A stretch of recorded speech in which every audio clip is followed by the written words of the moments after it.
I have a problem. On one hand, I am morbidly curious what exactly happens in the infamous Pokemon X Sonic crossover fan comic known only as Sonichu. On the other hand, I really don't want to read it.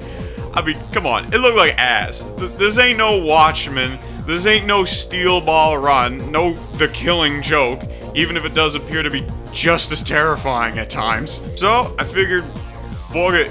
There's probably a good handful of people out here that feel the same way I do, so let's speedrun this shit. Let's make a series covering the Sonichu lore so people can save themselves the trouble of having to actually read this bullshit. Using the good old Cwckipedia, an entire website dedicated to Chris Chan's fails, and goddamn, it is extensive. Let's set the mood. It is the mid-2000s. Nu metal is still popular for some godforsaken reason. Epic Games still gives a shit about Unreal Tournament, and the internet has been making leaps and bounds with new innovative websites such as MySpace and Dailymotion. In fact, you had just gotten done watching the newest episode of Yu-Gi-Oh! The Abridged series, and you are hungry for more well-made fan content of your favorite childhood anime. So, you go digging. Maybe you'll find something Sonic X related, or Pokemon related. That's when you stumble upon Sonichu number 0. And oh boy, oh boy. Episode 1, Sonichu's origin. Apparently there's a male Pikachu just chilling in the fields when he notices something happening 5 miles away.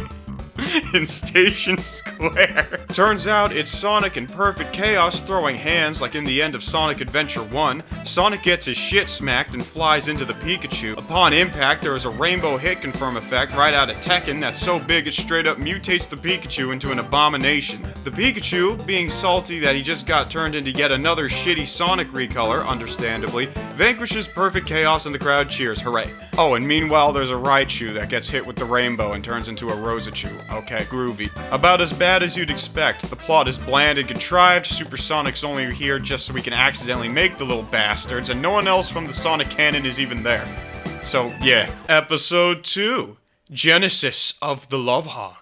A week has passed since the events of the first episode. Sonichu realizes that he cannot sustain his new body with the average diet of a Pikachu, so he goes from town to town eating small children. Okay, that's not what happens, but it'd be funny. No, instead he goes around stalking women, specifically Rosachu. No, seriously, he follows her to her house and looks at her through the window while in the bushes. It's creepy. Meanwhile, Rosachu's bitching that she can't find a girlfriend-free boy. Her trainer suggests dating a Dragonite named David, but Rosachu objects on the grounds that he's too dumb at dick. Sonichu then knocks on the door and starts channeling his creator by e-begging. Rosachu, I guess having a thing for homeless people, bring him in, and they begin bonding over stupid shit like Sonichu's lack of a favorite color. And a couple days pass, the two fall in love, they make out by a lake, yada yada yada, and there's fireworks for some reason.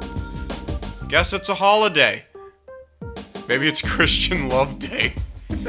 Given Chris's inability to ever get laid ever, this episode provides fascinating insight into how he believes romance is supposed to work.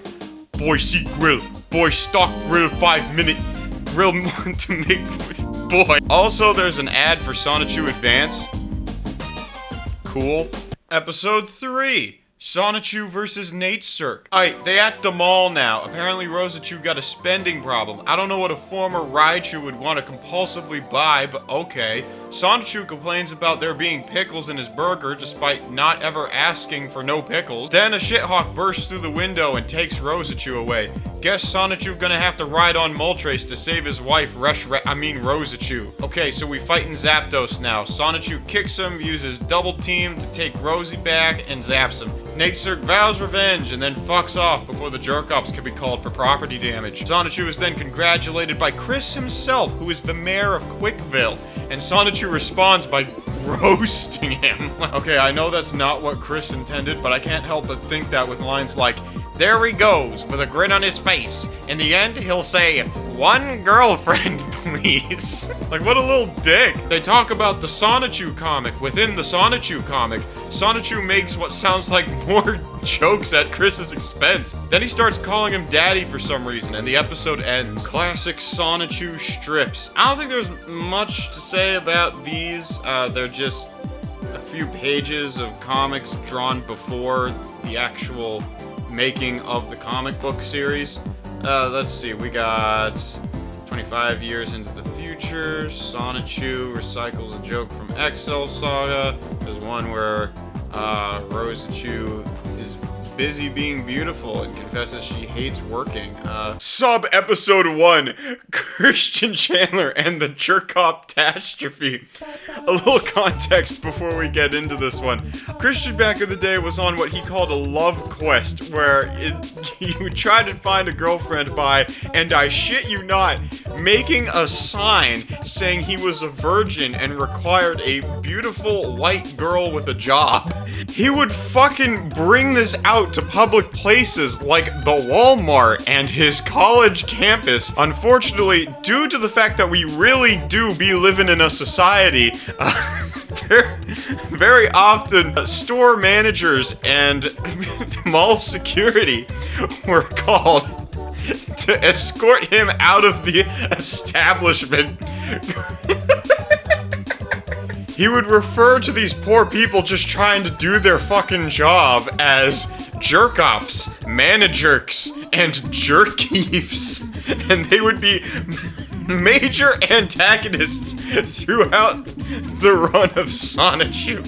I may have been paraphrasing off of the Cwcki before, but I really gotta, like, just fucking read this out to you because I can't do this shit justice. Oh, hey, Cheddar. What's up? We doing a video on Sonichu lore. Come get a fucking come here. Yeah, dude, come on up. You gotta hear about one of the episodes from the fucking from the fucking first issue. Sub-episode 1, Christian Chandler in the Jerkop-tastrophe. The Jerkop-tastrophe? Let me just read this to you off of the Cwcki. Alright, 1 year and 7 months into Christian's love quest, he ponders his lack of progress while listening to music on his Nintendo DS. Just then, the enormously fat black jerkief towers over Chris, rightfully calling him out and accusing Chris of soliciting sex. Chris is outraged by this correct assessment of his actions and valiantly defends his honor. The jerkief summons his jerk-ops to handcuff Chris, but his keen tactical mind allows him to spot his assailant and dodge them, somehow causing the jerk-op to handcuff his own hands.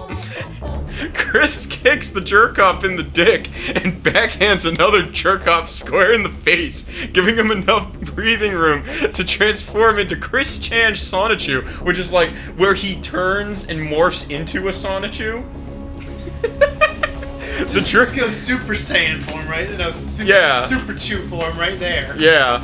The jerkief responds by summoning his metal armor, which only gets a TikTok clock panel rather than a full transformation scene, and a pitched battle begins. Christian uses Mega Kick, Double Kick, Mirror Coat, and Thunderbolt to disarm the jerkief, and honorably offers mercy to his defeated foe. But the jerkief is without honor. Defiant to the end, he fires a handgun at Chris, who uses a barrier to deflect the pitiful attack.